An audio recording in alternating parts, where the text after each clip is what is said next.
নকল AI model সহ এবার বিহানের সামনেই মোনালিসাকে হাতে নাতে ধরিয়ে দিল কম্পাস। কম্পাস ধারাবাহিকে দেখা যায় ক্লাসরুমের মধ্যে ঢুকেই কম্পাস খুব ভালো মতো বুঝতে পারে কেউ না কেউ এই ক্লাসরুমে ঢুকেছে, কারণ তার পায়ের ছাপটা স্পষ্ট।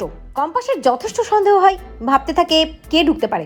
মনে মনে ভাবতে থাকে কম্পাস যে শত্রুর অভাব নেই, তার এআই মডেলটা নষ্ট করার জন্য কেউ ফোন দিয়ে আটতেই পারে। বিহান যখন কম্পাসের বানানো এআই মডেলটা হাতে নিয়ে অবাক হয়ে কম্পাসকে বলে, বাহ কম্পাস বাহ, খুব ভালো হয়েছে, আমার বিশ্বাস এবার আমাদের কলেজ উইনার হবেই। কম্পাস চুপচাপ কিছু একটা ভাবতে থাকে। বিহান কম্পাসকে বলে, কি হলো কম্পাস, কি ভাবছো এভাবে? কম্পাস বিহানকে বলে, বিহান স্যার, কলেজকে উইনার করতে গেলে সবার আগে শত্রুদেরকে দমন করতে হবে। মানে কি বলতে চাইছে কম্পাস? বিহান কম্পাসকে বলে, বেসবের মধ্যে আবার শত্রু কোথা থেকে এলো? বিহান কম্পাসকে বলে, কম্পাস মাথার থেকে অন্য সব কিছু মুছে দাও, এখন এআই কনফারেন্সের দিকেই ফোকাস করো, তোমার বানানো এই এআই মডেলটা কিন্তু সবার সেরা হতে হবে। কম্পাস বিহানকে বলে, কিন্তু বিহান স্যার, যদি এই এআই মডেলটা কেউ আগেই কপি করে ফেলে অথবা এটা নষ্ট করে দেওয়ার চেষ্টা করে, তাহলে তো আমি কিছুই করতে পারবো না, তাই না?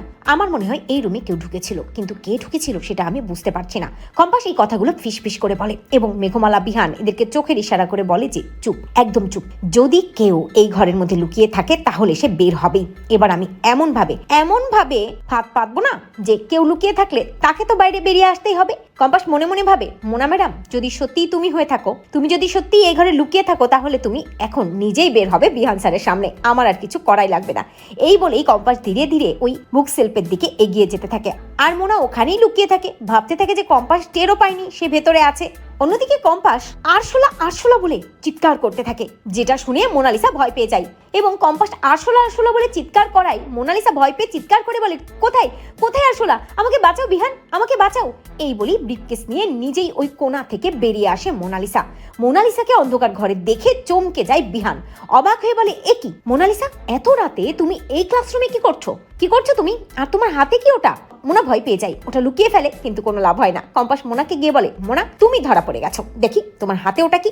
এই বলি ব্রিফকেসটা নেয় এবং ওটা খুলে দেখে কম্পাস যে মডেলটা বানিয়েছে সেটাই আসলে একটা নকল ভাবে মোনা বানিয়ে নিয়ে এসেছে, যাতে কম্পাসকে ফাঁসানো যায়, কলেজের দুর্নাম করা যায়। তো বন্ধুরা, তোমরা এটাই চাও তো এভাবেই যেন ওই মডেল সহই হাতে নাতে ধরা পড়ে মোনালিসা? কমেন্ট করে জানাতে ভুলো না।